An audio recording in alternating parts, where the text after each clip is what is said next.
crazy. This is not me just saying it. It is the rallying cry of the Weather Kids campaign that is from the UNDP, this incredible approach to raising awareness on climate and what will happen if we don't take action. It's had more than 4 billion views worldwide, which is incredible, and not that surprising given the success of the Don't Choose Extinction campaign, which preceded the Weather Kids campaign. And we were huge supporters of that. We thought that really was well done, and we wondered what was going to follow suit. And this is what the UNDP, in partnership with Weather Company and other collaborators, came up with. So, Boaz, to you to please explain. Actually, before to you to explain, let me introduce the panelists. I got overexcited. Boaz, who is the Chief Creative Officer at the UNDP, and very much the brains behind both of these campaigns. Welcome. Excited to have you here today. And we also have the CMO, Chief Marketing Officer of the Weather Company, Randi Stipes. Welcome, Randi. Thank you. And Bill Weir, the Chief Climate Correspondent for CNN. So this face might be familiar to viewers tuning in. So now that everyone knows who's on this panel, I'm going to turn to Boaz and ask him to tell us about the inspiration behind this campaign, how it followed from Don't Choose Extinction, and what's been happening with it. Sure, thank you. My job at the UN is to, in a way, increase our audiences. The UN is often not understood by the everyman. We talk in very dense language. We have a lot of jargon. We write reports about climate that, I'm sure, Bill, you read them, but not many other people read the IPCC report. And it's dense and it's complicated. It's a little bit scary, perhaps. And what we want to do is try to reach people where they are. We want to try and reach audiences where we can reach them, where something can resonate with them, that we can speak a language that will talk to them, and perhaps even motivate them to action. And so that's been kind of our quest. And so through Don't Choose Extinction, where we had a giant dinosaur barge into the United Nations and give a passionate speech about fossil fuel subsidy reform, and a subject that almost no one knows anything about, and then having that be a very big success, we wanted to take a next step and have a very strong rallying cry for what we see as one of the main aspects of the climate emergency, the generational aspect of it. Because frankly, most of us here on this panel will not be suffering the worst consequences of the climate emergency, but our children and the next generations will. And so what we wanted to do is clearly illustrate the cost to the next generation. And we did that with a very simple trope of having kids, 10 years old, describe the weather when they're adults in 2050 if we don't take climate action. And so, of course, the situation is dire. We all know that it's not going to be pretty if we don't take concrete steps to move beyond this crisis. But it's also about the hope that we can move beyond this crisis. So this is not a campaign about doom and gloom. This is not kind of like, oh my God, we're going to die. This is, let's all take action together to solve this problem together so we can create a better future for everyone on the planet. And so that's really at the heart of the Weather Kids campaign. And that is setting it up so nicely. And for those of you who haven't had a chance to see it yet, you're in for a treat. We can cue it now. I'm Kaylee with the very special weather report. From up there to down here, everything is crazy. If we don't listen to scientists, things are going to be even crazier when I grow up. Let's look at the forecast for 2050. Heat waves will affect 94% of children, making playing outside a thing of the past. Extreme droughts will wipe out wheat crops, killing the one food my brother eats, bread. Disasters will cost taxpayers almost $6 trillion. My parents hate taxes. Of course, all of this is caused by a blanket of heat-trapping pollution in the atmosphere that we could just, not put up there. But don't worry, there's still a chance of clear skies. Right now, clean energy systems are moving in from the east to the west, creating tons of cool jobs. And solar prices have dropped lower than oil and gas. Going to the satellite, it looks like a high-pressure system of grown-ups could still move in and protect kids from an avalanche of really bad stuff. Some gusty political winds ahead, but they're no match for the power of Hurricane Felicia. That's my mom. We'll keep you posted as we track if adults stop wasting time and fix this totally solvable problem. Because it's not just a weather report to us, it's our future.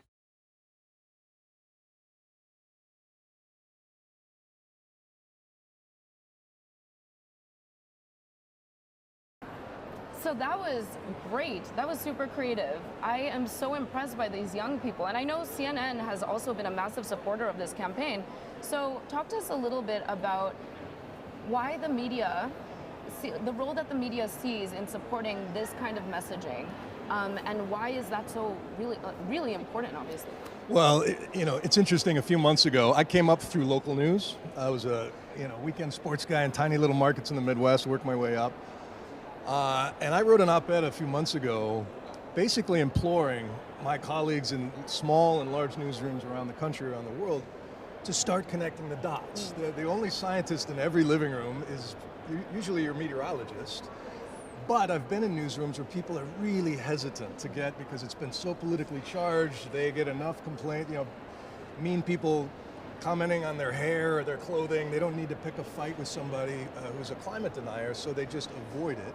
I reached out to meteorologists around the country to try to say what's keeping you back, and it really comes down to where they happen to be. In a place like Minneapolis, it is part of or Miami, the science is part of the forecast. In Houston, a chief meteorologist pushed back and denied it was even happening, which was really astounding. But there's something refreshing about the mind of a child and the mouth of a child. That was Greta Thunberg's, I think, superpower, is she just called it out, and called out the ignorant arrogance and said what it is. And if you got a kid saying, this is what the temperature, this is what I'm going to have to live with, and put it in those terms, I think it's a brilliant, brilliant device. And the more we can get this next generation out of their screens, hopefully, we need them in the screens to connect and to be energized, but engage with each other, understanding their food supplies, understanding the water and wherever they happen to live, turning anxiety into action. All of that is just so vital right now. Well said. And yeah, it's really, it's a visceral response when you see a child making an appeal to adults, right? You want to do something to help that child, to give that child a future. And so that's the brilliance of this. It's getting an emergency message out to the masses in a way that is truly creative and truly results in behavioral outcomes. That's a behavioral scientist in me. I can't help myself. I love a good call to action that we actually will make some impact. So this was something that I know is obviously important to you, Randi, because the weather company gets it, and as you said, meteorologists are the scientists that the American public gets to engage with every day, and they're trusted for that reason, and that's important too. The whole point of communicating in a way that results in positive behavioral outcomes is through trusted spokespeople. So your company plays such a key role in this. So now you're using trusted messengers that are meteorologists. You have children who are creating visceral reactions in the audience. Why are we doing it? Why should we care? Yeah, listen, when the UNDP approached us about the Weather Kids opportunity, after we validated the science, it starts with the science, we really viewed it as our responsibility to disseminate this message. Our consumer properties, which people are probably most familiar with, the Weather Channel being our flagship brand, we reach a lot of people. Around 360 million people trust us on average every month for the facts. And we look at that as it is our responsibility to provide the facts to help people ultimately make more informed decisions. Now that can mean for the week ahead. It could also mean for 2050 and what the forecast will hold for the next generation. And so we really view this not only as an opportunity, but as our responsibility, given our reach and the megaphone that we have. But you mentioned trust. We are the most trusted news brand in the US. Absolutely. And so we want to make sure that we are earning trust by sticking to the science, providing the facts. And this is yes, we are using children to deliver the message, but it's a fact-based, science-based message that was really our privilege to be a part of. Bill, is CNN going to let the weather company get away with saying that? Well, they have the advantage of never having to talk about politics. Weather's a little bit less controversial. Climate, more controversial. But That's it. That's it. And I think that gets in the way. And the people who, the vested interest making record profits, they like that we don't want to talk about it. It's a third rail, or it's so complicated. When it's very simple. The problem is very simple to describe. A 6 or 7-year-old could do it. Taking action is obviously hugely difficult. And if I may, I think climate used to be so abstract. People, the everyday person didn't understand it. It required a scientist. Now people are experiencing climate change every day through their weather because of the volatility that we have in weather. So there's, I think, a greater receptiveness now to the message. Oh, yes, when you're experiencing it in real time, for sure. And then when a network like CNN is making it a headline. So talk to us a little bit about how CNN is doing that and why it views it as important to keep climate, top of mind for Sure. people. So I'll back up a little bit. I came to CNN originally just to do a primetime hour like you could see, and I had a lot of ideas on how to do that. But in the end, they just hired Anthony Bourdain, whose show was taking off on Sunday nights. They wanted more like that. So I created a show called The Wonder List. My boss has said, if you just got on a plane to go tell stories, what would you do? I go, no, I know exactly what I do, because I just realized my daughter, who was born on my birthday, is going to turn my age in the year 2050. Yeah. So I want to go to the wonders of the world and wonder what will be left of them. How many elephants in Botswana, how many glaciers in the Alps, how many undeveloped islands in the South Pacific. And so we shot 4 seasons of that show in 30 countries. And the theme through all of them was this: people were losing the landscapes that they had grown up with. They were sort of mourning something that it was happening in front of their eyes. So it was such an illuminating thing that after the 2016 election, and when those shows weren't coming back because the appetite for politics was so great, they decided to create the first chief climate correspondent position. And I had resisted beats all my life because I'm a generalist, I like to do everything, but then you realize this is the beat that includes all the others. Exactly. Everything else, finance, foreign policy, defense, food, shelter, clothing, is all intimately tied to this story. And luckily my bosses get that and have expanded the climate team. We have some amazing writers, Ella Nilsson, Rachel Ramirez, women in London and Hong Kong, and we're collaborating. And because we realize that this is no longer a story just about starving polar bears or something that's going to happen at a distant time and place. It is happening right now. It is affecting property values, insurance rates, immigrant streams. And if you can put that in the mouth of a child to think in their minds about, Dad, I know you think you've been through some storms, but these are not your storms anymore. Yeah. My storms are so much stronger. And I know you haven't noticed it because you're working so much, but our coastline has degraded this much, or our glacier has gone by. And to get it from that voice, I just think is so impactful. Yeah, it creates an emotional response and then a behavioral response. So, well, thank you for having climate core to so many different stories at CNN, but keep it coming. Oh, we're doing it. Always more. We want more. And what's interesting is there's a huge appetite. We don't get any guidance from the sales department that there's like a wall between us, but they say, if you got any great solution stories, there's a huge appetite with advertisers, with audiences. They want to learn about thermal batteries or rock weathering or all these nature-based solutions that nobody's talking about. There are future billionaires walking around New York today in industries that most people haven't even thought of yet. Because there's so much capacity to build a better world. And the way we talk about the climate crisis for so long is doom, gloom. And while Dr. Martin Luther King called out the nightmare, obviously, daily, we remember him for the dream. Like, I have a dream. Right. And we don't talk about the dream of clean energy, sustainable food supplies, a healthier, happier, wealthier future.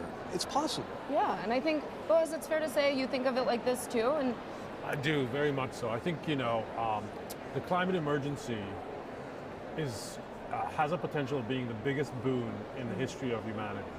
I truly believe that market forces will make it right. I truly believe that the transition will happen. We see the transition happening already. We need more time, of course, but it's happening, and there's so much hope there. There's so much innovation. There's so much excitement. There's so much energy, and it's incredible. It's like it gives me. I mean, in the morning when I wake up, I think of something positive that's going on in the climate space. For instance, we all think that we all know that China is the largest emitter in the world, and until recently, China was supposed to peak its emissions in 2030 and then start the decline.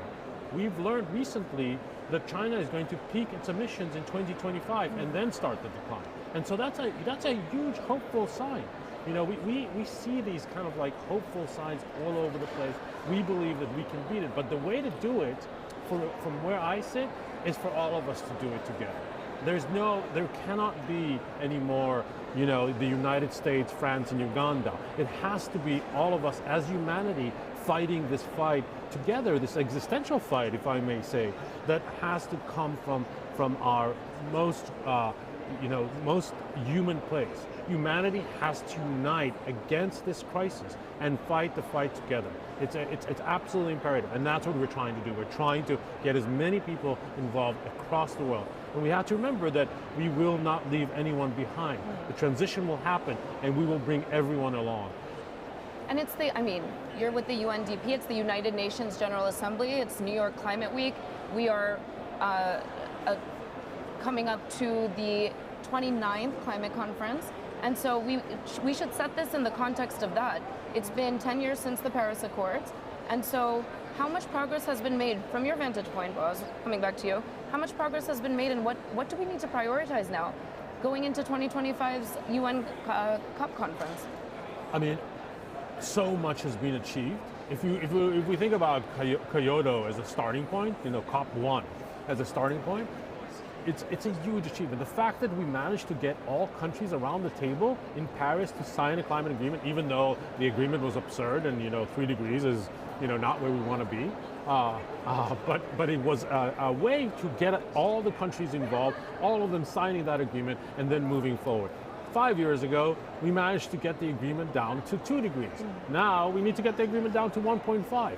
That doesn't mean we'll hit 1.5. We'll definitely shoot past 1.5. But we mustn't ever think of it as a hard deadline. Of course, it will be better if we stay at 1.5. It will also be better if we stay at 2. Sure. It will be better than if we do 2.2. It will be better if we do 2. So it's a continuous scale. There's no deadline where we go, okay, we've passed 1.5. That's it. It's the end. We're all doomed. That's not how it is at all. That's not how science works. It is yes, there'll be some issues, there'll be some suffering, it's not going to be a walk in the park necessarily, but we're going to do it. And we've seen incredible progress. And we really truly believe that reaching a 1.5 degree agreement between member states is completely possible in 2025. Yeah, and these are the facts, right? And this is the whole point that you were saying in the beginning, is leading with facts is critical, because audiences don't need to be sugar-fed, or spoon-fed sugar. Rather, information is power, and so you're giving it to them straight. Why is this the role that the Weather Channel plays? Why is this a critical role that will ultimately result in us meeting our global climate goals?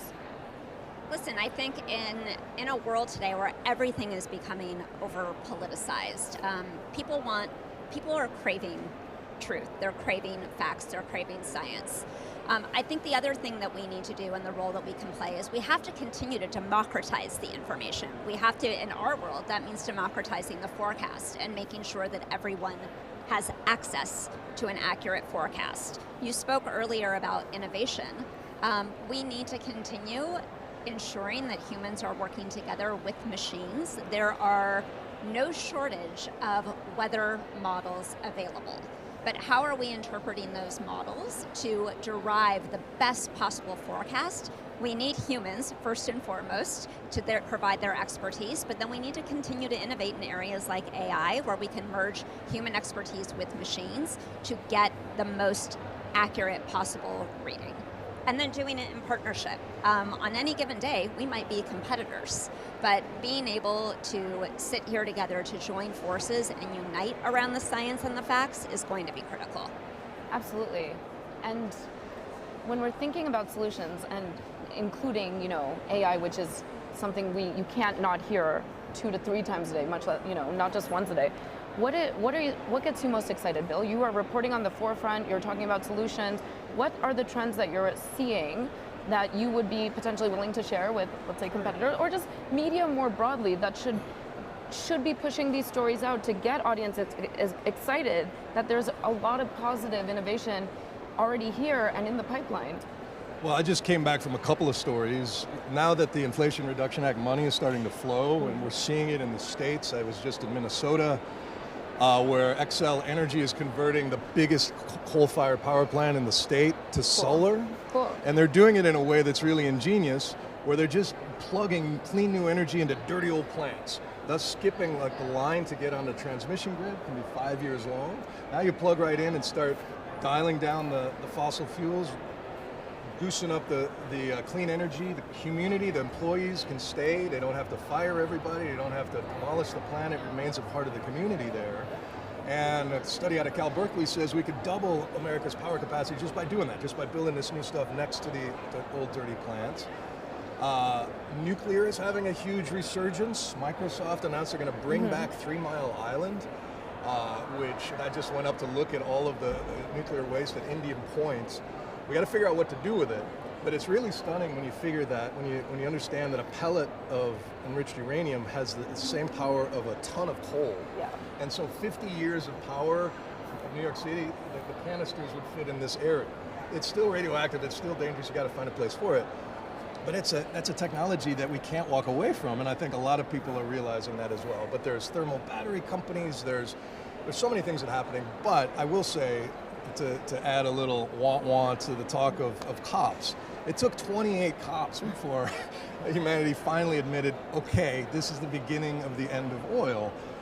Didn't put a timeline on that, and so ultimately this story comes down to the fate of life as we know it on this planet comes down to the public will against vested interests. You could fit the C-suiters from the major oil and gas companies on a couple of Greyhound buses, and they don't show any great interest in changing their business model that's bringing record profits. So even as all this clean energy is coming up, it so far isn't replacing the dirty old stuff, which is the whole point. And so we also have to talk about adaptation, bracing for the pain that's already built in, coastal cities everywhere. But again, it comes down to just connecting the dots between your viewer, your audience, anybody you see on the street. Their health, wealth, and happiness is directly proportional to a certain temperature range that we are out of now. The Earth I was born onto is gone, and we don't know how this new planet works in the meantime. But there's so much left to save, and there is so much potential to turn things around. Yeah, and I loved how you did that, because you ended on you brought in real talk, but then you ended on a positive note. That just shows your skill in this. Well, here's what gives me hope. It's really good. There's 2 things that give me hope. One is something called pluralistic ignorance. And there's a study a couple years ago, they asked Americans to guess what percentage of fellow countrymen and women care about climate. And most people, regardless of party, guess 33, 40%. It's 66 to 80. And people are surrounded by allies they don't know they have because people don't talking about this stuff. With the younger generation. The younger generation particular. absolutely is. And if we want to hold on to that audience, we better get straight with them about what's happening to their planet in real time. But there's also the idea that we're made of stories. All of human, engagement, our borders, our flags, our currencies, our traditions, our religions, are just stories we agree upon in the moment, Right. and they're always under revision, right? And so I was raised to believe you never get in a car with a stranger. Never talk to a stranger on the phone. I use my phone to call a stranger, pick me up in his car, and his Uber. The social things change, and it feels like nothing happens, and then it happens all at once. I think what we need to emphasize is how critical it is to stop subsidizing the fossil fuel industry. This is something Boaz and I have talked about many a times, and that's the real talk portion of what you said is, despite all of this incredible innovation that's underway and all of the hopes we're describing for a brighter, more breathable future in 2050, our fossil fuel emissions are going up still. So what's going on there, Boaz? How do we really solve that? I mean, I agree with Bill 100%. There needs to be more political action. and I'll come to fossil fuels in a second. But the way to get political action, there were 72 elections, there will be and were 72 elections this year around the world. Super year of elections. In some of them, many of them, that's a democratic election. Those are, and in almost every election, in some way or form, climate is on the ballot. And so our first duty is to elect climate leaders. That is 100%. We are the United Nations. We will back every candidate that ever wins. But obviously, all of us as humans have an obligation to elect climate leaders, people who are going to do the work. The most impactful behavioral action you can take. Vote. Exactly. Go and vote. So that's one thing that we have the power to change. But also, if we have a mass movement of humanity that is demanding change from our leaders and holding them accountable to the change that we want, there is no doubt that we will get change. Politicians get elected. If they don't do what the will of the people is, they're not going to get elected again. And if the will of the people is to change this dynamic of like this continuous COP situation where progress is slow, then we will get progress. The other thing is that the market will overwhelm us as well, because there is no doubt that the transition is happening. Within 10 years, we'll be a society that will be a far greater, sustainable, greener economy by a million miles. And so, once market forces get kicked in, once kind of like the financial sector finally decides that they're going to divest from fossil fuels, once we have real progress there, we're going to make it because climate, the market is going to make it so. Fossil fuel subsidy has to be on the agenda. It's we are still, countries around the world are still paying, this year it's going to be about $800 billion into fossil fuel subsidies, and 80% of that goes to manufacturers. It goes to the people who are pulling oil out of the ground. And so that's absurd that, Shell had the largest profit of any year last year, $30 billion of profit, and yet they still got subsidies. And then on top of that, it's to get financing for a clean energy project. It's way more expensive, right. Much more expensive. And so it's not even close to a level playing field. But I'll give you one more point of hope on what he's saying. Do you know what the greenest state in the country is in terms of renewable energy? California. I'm guessing. Texas. Bright red, libertarian Texas is installing more wind and solar than Florida and California combined. Because the business makes sense. We knew there was going to be a catch, and we still fell for it. and it helps to have sort of libertarian lawmakers who are like, yeah, we're going to have some people living out here. We should run some transmission lines. And so they're way ahead of the rest of the country on that stuff. But again, despite the ideology, despite the politics of Texas, it is the greenest state right now. That's fascinating. And so, okay, we've got maybe Texas on board, taking an approach there that works for the constituents in that state. Randy, from the Weather Company, what audiences respond to what types of messaging. So what have we learned works? How do we reach audiences? Obviously, this campaign has reached 4 billion plus people. We know that it's creating emotional responses. But what do you hope to see more of in terms of communication so that we can actually have this 2050 breathable future? I mean, it's a great question. Listen, I think, again, I've said it, but I'm going to say it again. The science works, providing the facts, providing the information, and doing it, though, in a way that is digestible. Everyone consumes information differently, but we have to start, I think, and Weather Kids was a fabulous start, even though it featured children in the campaign. It's not targeted at children. It's targeted at simplifying and contextualizing the message for adults. And so I think if we can continue to, one, lead with the science, two, distill it down so that it's consumable, and three, I think it's really easy to get lost also in the data. We've got to humanize it and be able to continue to tell the human stories. We know that headlines these days, they're fleeting. The news cycle, you know better than anyone, is short. And so people, I think, given the volatility of weather and that extreme weather no longer has a season, it's happening every day. Once people continue to experience these things on a daily basis, again, they're going to become more receptive to the information, whatever way we provide it, but I do think it has to be a combination of the science and the humanity together. Science, facts, simple messaging, trusted spokespeople. That's what I'm hearing, and that's what the Weather Kids campaign is all about. So in the last sentence of this segment for each of you, please just share with our audience what you would like them to do. Would you like them to share the campaign? Would you like them to get more involved with some additional campaigns that I know are brewing in your genius minds? What are we coming up with next? Go for it. I want everyone to take climate action in whatever way you can. Wake up in the morning and have climate action as part of your day, and do whatever suits you. You know, if you're looking for a job, look for a green job. If you're in a company and you have influence the company to become greener. If you're a CMO, influence the entire company to become greener. If you're the chief climate reporter or the chief climate reporter for CNN, what you're doing is incredible. But don't be I would also say, don't be a climate activist in the evening and buy an EV and then go to your job and not be a climate activist. Your life, from the minute that you wake up in the morning until you go to bed, has to be about taking climate action in whatever way you can. Of course, share our campaign, sign our pledge, all of that. Awesome. I would say acknowledge your knowledge.